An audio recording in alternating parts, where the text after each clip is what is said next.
time, his influence was everywhere, but he could not force his influence into the places where the Supreme Personality of Godhead had his pastimes. For example, on this earth, there are such places as Vrindavan and Ayodhya, which are called dams. In the dam, there is no influence from Kali Yuga or any demon.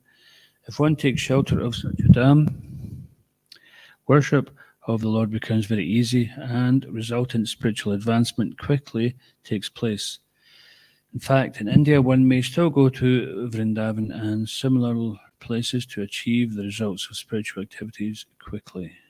Om Ganantamarandasya Gananjana Slakaya Chakshunmutamena Tasmai Shri Gurave Namah Vakam Karoti Vachalam Bhangam Lagate Girim Yakripa Tamaham Bande Shri Girim Dinataranam Jai Shri Krishna Chaitanya Prabhu Nityananda Shri Advaita Gadadhar Shri Vasadi Gaura Bhaktavrinda Krishna Hare Krishna Krishna Krishna Hare Hare Hare Rama Rama Rama Hare Hare.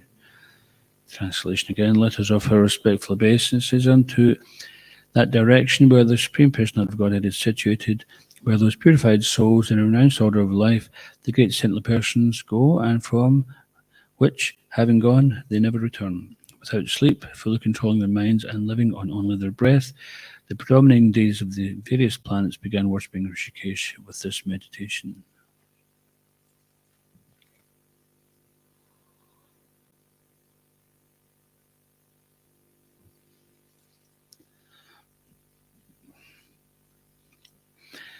Without sleep. What do you think? Can anyone do without sleep? Jayananda, can you manage to do without sleep? It's in the beginning of this verse here. It's a very tall order. Sometimes people want to give up sleep prematurely, but they can become crazy if they do that. There was one Ayurvedic massage book I read, and they were talking about, Krishna says one should, in order to become a yogi, one should neither eat too much, eat too little, sleep too much, or not sleep enough. So we have to make sure that we get enough sleep so that we can be attentive in our japa, in the class, at this time when we're nourishing our spiritual life. If we don't get enough sleep, then we'll fall asleep. We'll have to be attentive. And if we get too much sleep also, that's another effect. What's the effect of too much sleep? You're still sleepy. Because Jesi Sangha Vesi Ranga, we're associating too much with the mode of ignorance. So that becomes our dearmost friend, Big Tam Gun. He's our buddy. And he comes with us wherever we go. If we sleep too much, then you don't actually, it's not as if like, I've slept so much, I don't need to sleep for a week now. It doesn't work like that. It's not like if you put £10 worth of diesel in, you'll get so far, but if you put £100 worth in, you'll get much further. There was one boy who used to visit the temple, and he slept minimum 12 hours a day, sometimes up to 14. And that's exactly what he would do when he woke up. He'd yawn, he'd be tired. I say, how do you feel? Do you feel refreshed when you wake up? He says, no, I feel tired. And funnily enough, I met him a few years later, and I asked him how he was getting on, and he says, I can't sleep. He became a insomniac, where he couldn't sleep. It was almost as if he'd used up all his quota of sleep. Probably not, but it was interesting how he slept so much, and then he couldn't sleep. So it's important because at the time of death, that's when we awake. We awake to what we've done in our life. So we want to be awake in this life so we can purify our heart by regular hearing of Srimad Bhavagatam. All that is inauspicious within the heart is gradually reduced to nil. Now, Prabhupada said these 4 animal propensities, eating, sleeping, mating, and defending, then the aim is to reduce them to 0. Now, we may not be able to manage that, and we certainly shouldn't do it prematurely. If one decides, I'm going to remain with brahmachari all my life, but they're not happily situated in that, then they'd be better situated to be married. Or if one decides that they're going to do some severe fasting, There was that story where one devotee was fasting, and it came to the attention of Srila Prabhupada that he was fasting, and he was getting quite thin, and Prabhupada told him, you should eat, take prasadam, take lots of prasadam. So he took a lot of prasadam, and Prabhupada seen him some months later, and he'd put on quite a bit of weight. And he says, now fast. And the disciple was a bit wildered. He said, when you want to fast, you fast. And when the spiritual master says eat, you eat. But when the spiritual master says fast, then you don't want to fast. So he pointed out this fasting was actually a type of sense gratification for him. So what kind of sense gratification would that be? What would it be feeding? He's not feeding his belly. What's he feeding? False ego. Yep, you were going to say that, right? Pride, false ego. So activities which feed our pride, we want to avoid that. And Srila Prabhupada is very kindly showing his disciple a lesson that you thought you were being so advanced by these austerities, but they weren't authorized. But when they are authorized, then do you want to do them? You're motivated by pride and false ego, but can you be motivated by the spiritual master's instruction? This is how we keep ourselves safe in spiritual life. If we're motivated by our ego or pride or some other kind of material thing, then it's temporary. It won't last. It won't bring the same results as following the instruction of the spiritual master.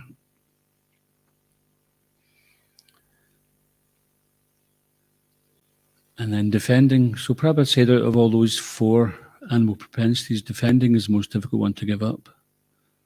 You might think it's some of the other ones, right? Some people might think sleeping's the hardest to give up. Some people aren't too bothered whether they give it up or not. And that's quite sad. So, but Prabhupada said defending is the most difficult to give up. Now, why would that be? Anyone?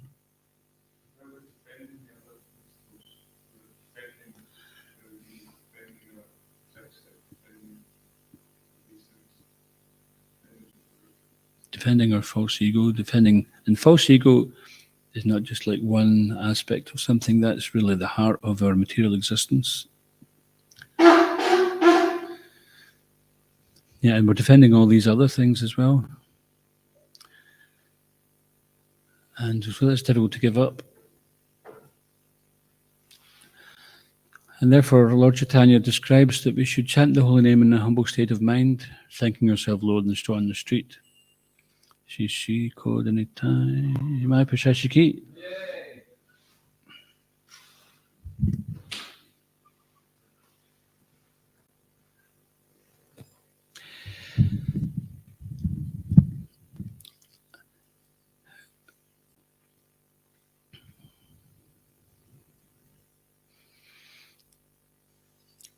Yeah, so in this verse here, Prabhupada also touches on this Brahman, Paramatma, Bhagavan. So the question was put, what is, why are they offering obeisances in the direction of the Supreme Personality of Godhead when the Lord is within everything? You know, some people say, when I was making life members down when I stayed at the manor, we visited this lady in her shop, and she says, why I have to give a donation to the temple? God is everywhere. God is in this brick. And so we said, well, why don't you worship the brick? She says, I can worship the brick. I can worship anything as God.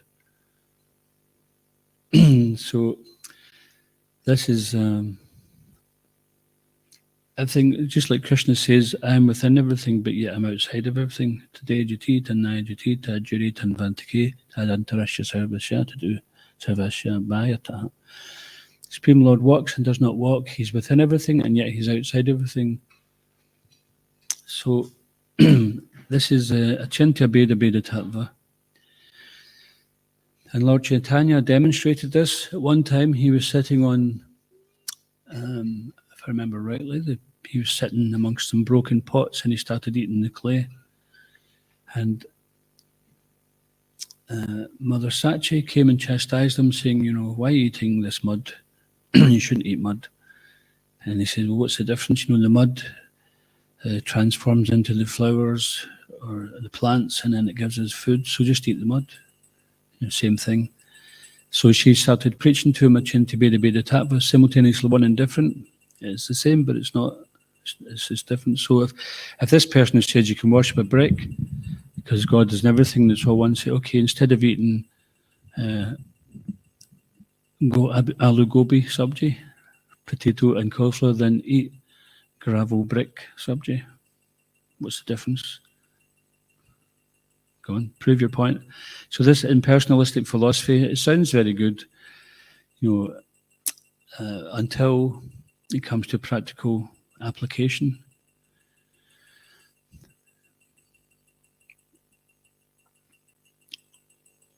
So to accept that Brahman is everywhere and accept that Paramatma is within the living entity's hearts, within every atom, etc., that's one thing. But also paying direction, obeisances in the direction of the Supreme Lord, just like we hear. Everything may be the Lord and it's his separated energies within the temple, but we don't pay obeisances with our feet pointing to the deities. We don't think, well, Krishna's everywhere, I'll just pay my obeisances to that window, that's also Krishna. We don't pay our obeisances with our feet towards the spiritual master. We don't point our feet towards the deities, because that's not acceptable either. Pointing our feet towards the deities is a sign of disrespect. We shouldn't be pointing our elbows toward the deities either, or holding our elbows. So there's so many rules there, and if we observe them, then we gradually develop Krishna consciousness, because we're making an effort to observe that the Lord is present there. If we don't make that effort, then the Lord won't be manifest to us. We may be manifest to others. So it's an individual thing. We have to make that individual effort and treat the Lord as a person. And when we treat the Lord as a person, he'll reciprocate like that. There was that pastime of the Pujari who had some desire to be fulfilled, but it wasn't getting fulfilled, so he was blaming the Lord. And he took some beeswax and he stuck up the nostril of the deity, and he says, well, I'm offering the incense and flowers, but you're not getting to smell it. And then the Lord appeared to him and he says, why did you wait to this time to appear before me? He says, because this is the first time you treated me as a person. So of course the Lord is free to do anything and everything. He's a supreme controller. We like to think we're in control, and we have a little control, but we don't have very much control. Even the little control we have, we often mess it up, isn't it? Just like today, the devotees tried to put the garland on Prabhupada, and it fell apart. It was they weren't in control of that. It was not something that they planned or wanted to happen. And this happens all the time. Things happen all the time which are out with our control. And this is Krishna's mercy also. It keeps us humble.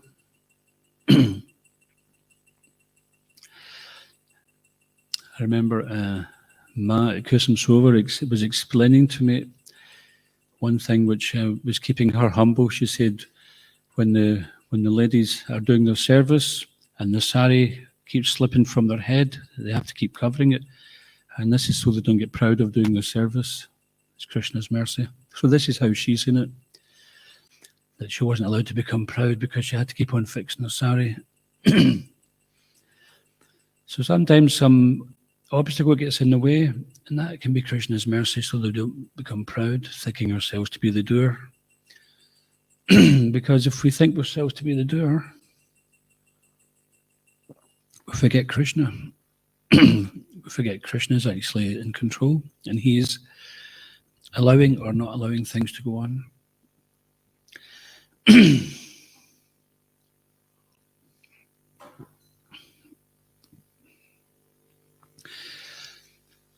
So this is the beauty of Krishna consciousness, is that we can see, yes, there is impersonal Brahman, and the Lord is present everywhere. Vishnu means all pervasive. And the Paramatma is in the heart of every living entity. But we're not all one. Like Srila Prabhupada explains very clearly, that I'm conscious of the pains and pleasures of my body, but I'm not conscious of the pains and pleasures of your body.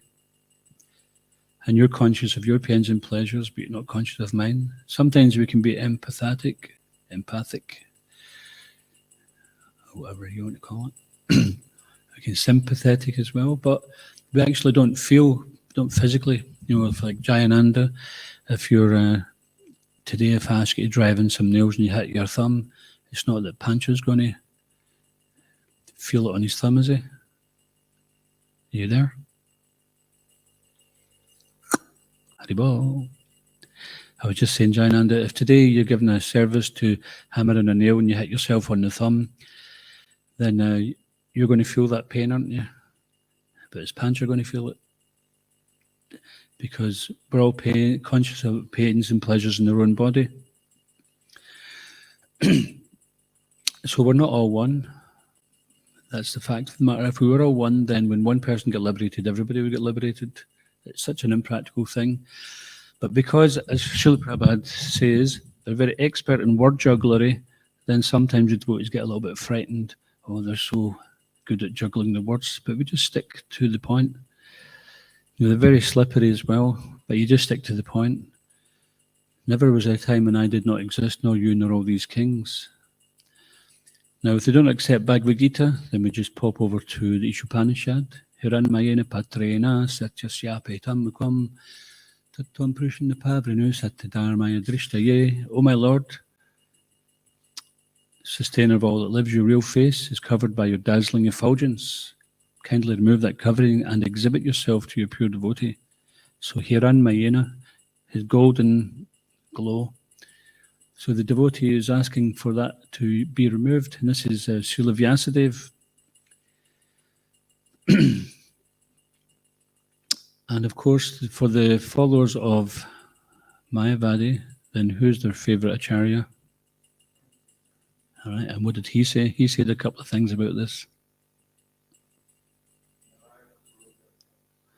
Narayana is transcendental to the creation. Yep. So they could say, well, yeah, that's true. We understand that. Brahman is transcendental to the creation. Narayana is Brahman. So what would you say?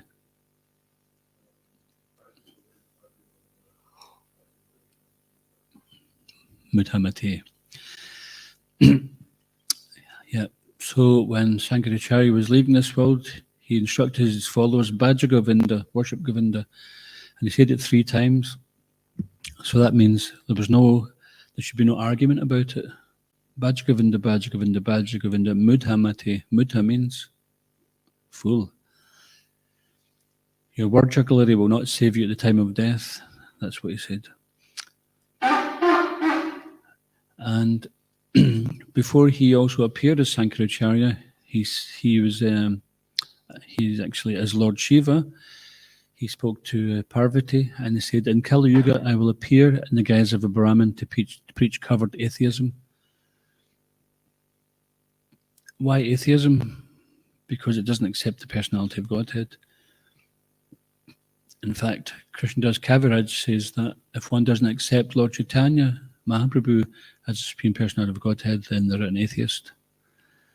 It's a fact, because he's God. If they don't accept who God is, then that means they're an atheist, isn't it? Or as Prabhupada would say, due to a poor fund of knowledge, they do not know. So our service is to teach them. And that's why we have these pictures here. So we can show who's Lord Chaitanya. He's Ram, he's Krishna. He's in the mood of Radharani, dancing before the chariot of Lord Jagannath. And Shri Krishna Chaitanya, Radha Krishna Nahi Anya. He's none other than Radha and Krishna combined. So these pictures are not there just by chance. They're there because we know some people come to the temple who might accept Krishna, but they don't know about Lord Chaitanya. But that gives us the opportunity then to teach them about Lord Chaitanya. And when they accept Lord Chaitanya, then it'll be easier to accept the Yuga Dharma, which is Harinama, Harinam, Harinam eva kevalam, Kalo Nischeva, Nischeva Gatir and Yata. And then all the other troubles they have trying to fathom out how to live a sattvic, dharmic, pious life in Kali Yuga will be solved because simply we just chant Hare Krishna. when we joined the temple at first, or when we came to visit Chaitanya College, then we've seen devotees paying their obeisances to the spiritual master, to Prabhupada, to the deities, to each other. And we could hear them chanting different things, and we'd say, what are you chanting? They said, just chant Hare Krishna. So whatever we're doing, we're told, just chant Hare Krishna. And because they just kept it really simple for us as guests and as new devotees. So every time we paid obeisances, we'd just go Hare Krishna, Hare Krishna, Krishna Krishna, Hare Hare, Hare Rama. But we knew there was something else to be chanted, but they nicely engaged us.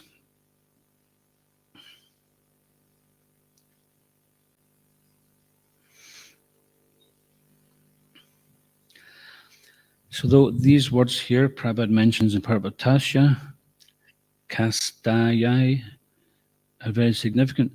So although the Lord is everywhere, in every direction, in every heart, in every atom, and Swarup Damodar, I think we just mentioned this recently, if you read Life Comes from Life, or you hear the morning walks with Srila Prabhupada and Swarup Damodar Goswami,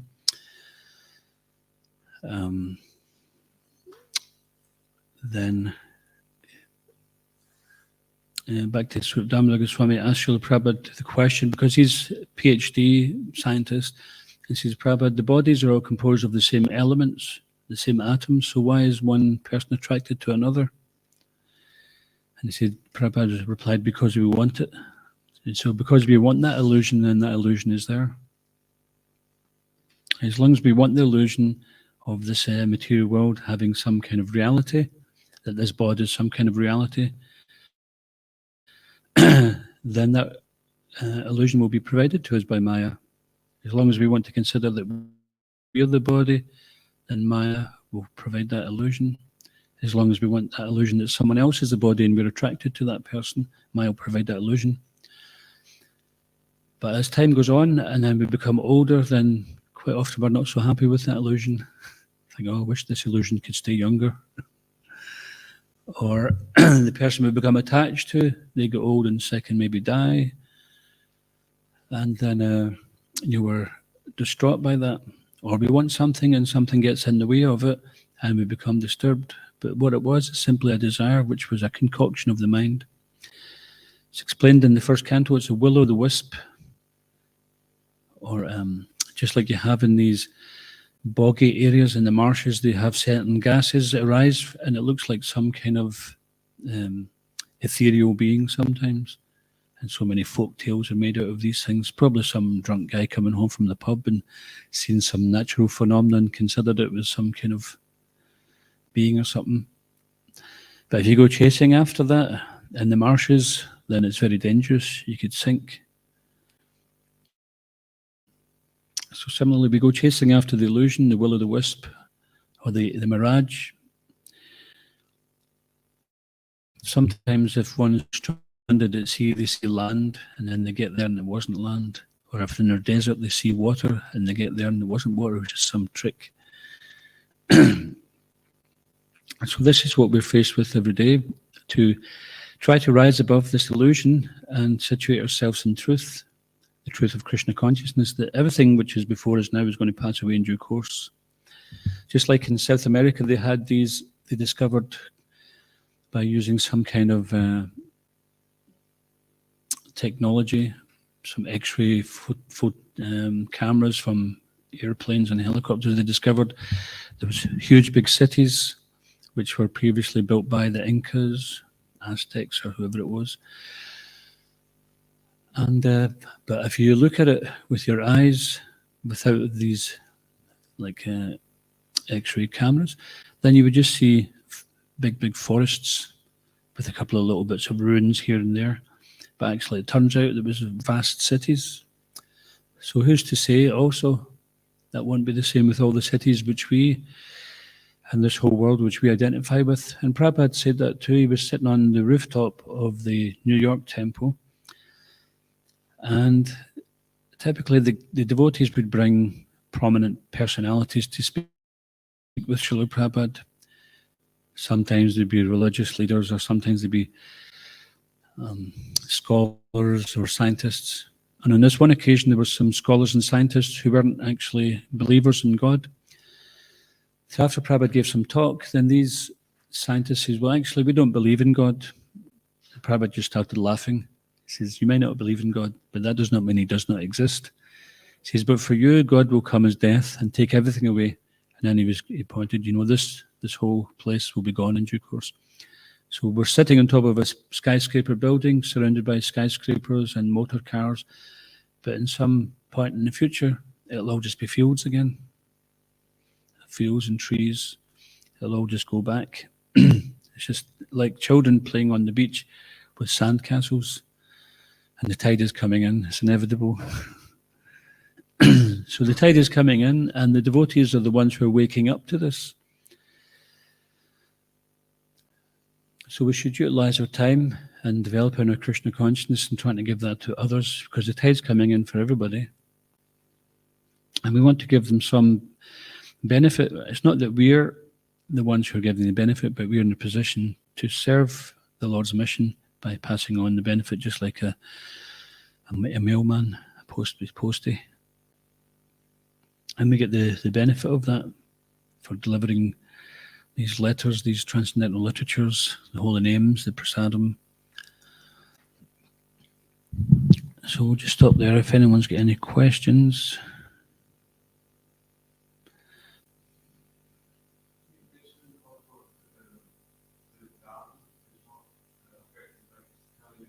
Yeah.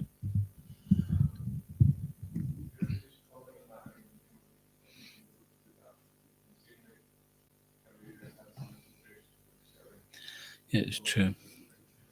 That was in the purport. It's just quite a lot of good stuff in that purport. Yeah, I can comment on it. Yeah, it's true. But yeah, so say you go to Vrindavan, right? You catch an airplane, and then you catch a bus or a taxi, and you end up in Vrindavan, and you see people smoking cigarettes, getting up to nonsense, or you see so many things going on, you think, well, what's this doing in the dam? I thought it wasn't affected. So what would that mean?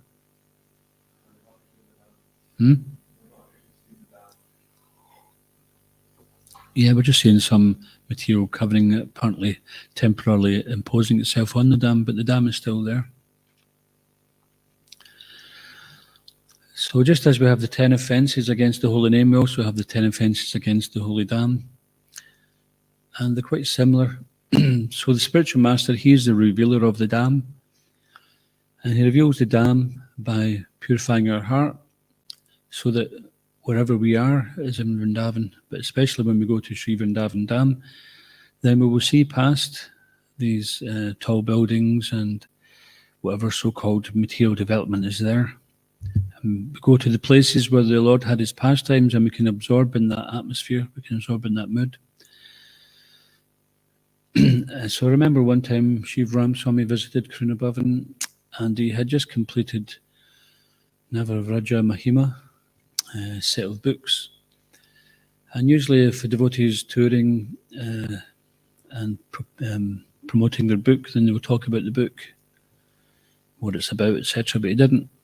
And I was thinking, when's he going to talk about the book? Because they were all sitting there, and devotees would be eager to buy them.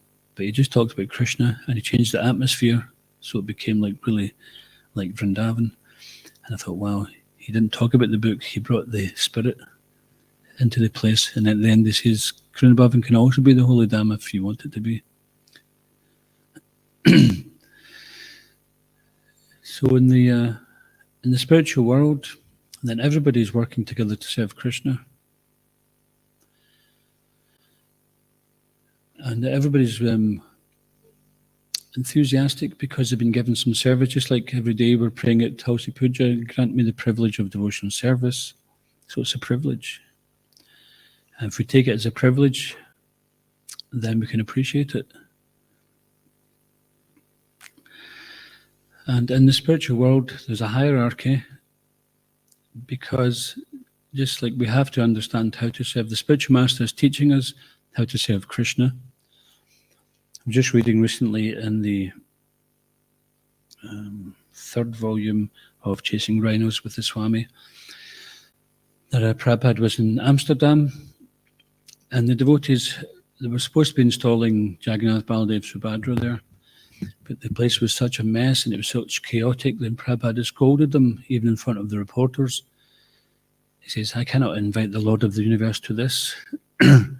So after he just chastised them, and he started directing everybody how to get things together. So Prabhupada was considering this material media secondary to instructing the disciples in the eternal service of the Lord. And then when the devotees, because they were so inexperienced, then they didn't know what to do. When Prabhupada directed them and they jumped to it, then Prabhupada was satisfied. So this is the art of devotional service. We want to be authorized in what we're doing. In this way, we're connected. Service is given to us. Even sometimes service is given to us as a Prabhu Datadesh. Someone may say, okay, like Lord Chaitanya, he would send some devotees to a particular place to preach, and they would stay there. Like when Lord Nityananda was sent to Bengal, he didn't want to go. He didn't want to be separated from Lord Chaitanya. But he performed Vipralamba Seva, and he did great service there. Yeah, he did. He wouldn't stay away forever.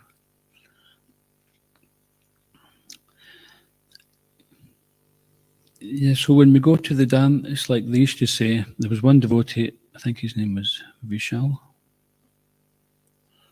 Maybe not. There's one devotee who cooked for Krishna Balaram for many years, decades. And he would always have the art of seeing a new devotee who arrived in the Holy Dam, and he'd go up to them and say, you know, Prabhupada said you can't buy a ticket to the Holy Dam. You can't buy a ticket to Vrindavan. So you may be able to go to a travel agent and buy a ticket that says Delhi, and it's got the date, and you've got your passport stamped and all the rest of it, and you might physically go there. But do you actually go there? So when we're going to the Holy Dam, we want to prepare ourselves. Sometimes devotees read extra and they chant extra, or they try to develop a good mood. I remember the first time I went there, then I was trying to develop the mood of just accepting whatever Krishna arranged, so that I would not make any offences in the dam. And it was quite a tough one because I got very sick. But I was accepting, well, I'm in Krishna's hands, you know, I might live here, I might die. It was that bad. But I thought, I'm in the right place. So if Krishna brought me here to finish me off, then that's a good thing. And if not, then that's also Krishna's desire. So sometimes we might find ourselves in a situation where we have no choice. We realize we have no control. And this is Krishna's mercy. We don't like to see it like that because we want to be in control. We want to be feeling that Ishvara Bhav, that controlling tendency. But it's Krishna's mercy is to show us we're not in control. And so many things we have no control over. We get a cold. We didn't have any control over that. We get COVID. You get a splinter in your finger. You cut your finger. You're happily cutting vegetables and then cut your finger. A moment's attention. Inattention. So it's up to us also to make the spiritual world here. If we work in the same mood as the Brijbasis, work in the spirit of cooperation to please the authorities, then this is what's going on in Vrindavan. All the Manjaris, they're trying to please the chief Manjaris, who are trying to serve the gopis, who are trying to serve Radha and Krishna. And this is also going on in all the different pastimes. Anything else? You were talking about personalism earlier.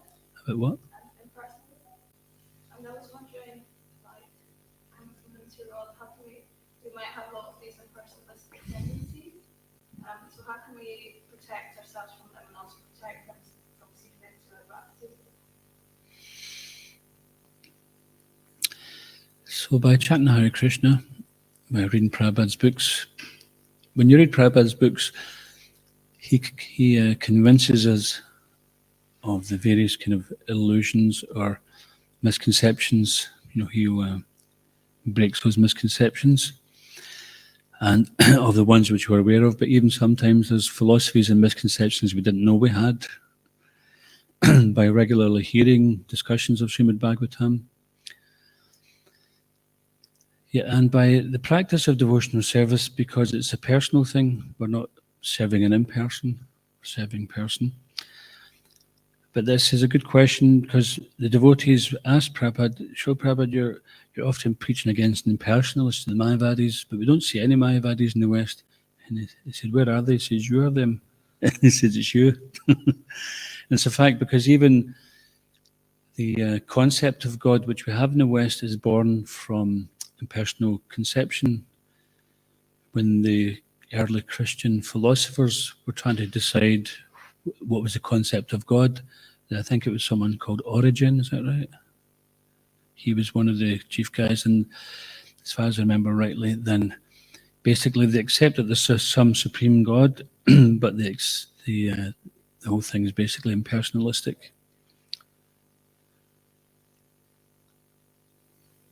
So we accept it, yeah, there is an impersonal feature of the Lord, but there's also the personal feature. So when we're doing our service, remember it's for Kodnitai Prashashi. If you're serving prasadam, it's not just like we're there giving grub to some hungry people or we're cleaning the toilets. It's not we just clean up after somebody else's mess. First of all, somebody else shouldn't leave a mess. Prabhupada said the Brahmin leaves a place cleaner than he finds it or she finds it. So that should be the mood of the devotee. But still, whatever we're doing, if we think this is the Lord's property, we're doing this in connection with the Lord. Whether we be sweeping the floor, distributing books out on the street, we're doing it as a representative of the Lord. We're doing it for the pleasure of the Lord. It's not that the Lord is only present in the temple, present everywhere. And when we start to do it like that, we start to see things in relation to the Supreme Lord. And then we become more personal. Another thing to do is you can carry a picture of your favourite deities around with you, and from time to time throughout the day you can just take darshan. When the devotees were in Sankirtan, if they had trouble, they used to pull out a picture of the deities, and that gave them great relief. And sometimes that would be their, I think I mentioned this before, when we used to get trouble by the police on the street, they say, "Have you got permission?" And we'd say, "Yeah, let's see it." Pull out a picture of the deities. And Narayan Das, he brought out a picture of Lord Nrsingadev. He says, "Yeah, they're authorised to be by." I pulled out a picture of Lord Nrsingadev. And we are authorised. He wasn't just being facetious. He might have been that as well, but but we are authorised, so they might kick us out of town, they might lock us up, we'll be back again the next day. And Prabhupada said there's no material thing can stop this movement. It can only be stopped from within, and only if we allow that. Yeah, so it's a good question, because sometimes we're afraid to approach this impersonal thing because we're actually smitten by it ourselves. That's where the fear is coming from. So we have to convince ourselves that God is a person. So, if you're reading, or when you're reading Prabhupada's books, then try to fathom out those points which will convince you more and more about that, and offer service. Try to be more conscious of it, that we're offering it for the pleasure of the Lordships. Stop there, it's went on a good bit too long. ISKCON Govinda ki, Srila Prabhupada ki, Grantaraj Srimad Bhagavatam ki, eating only air ki, Nitai Gaur Premanande. Boo.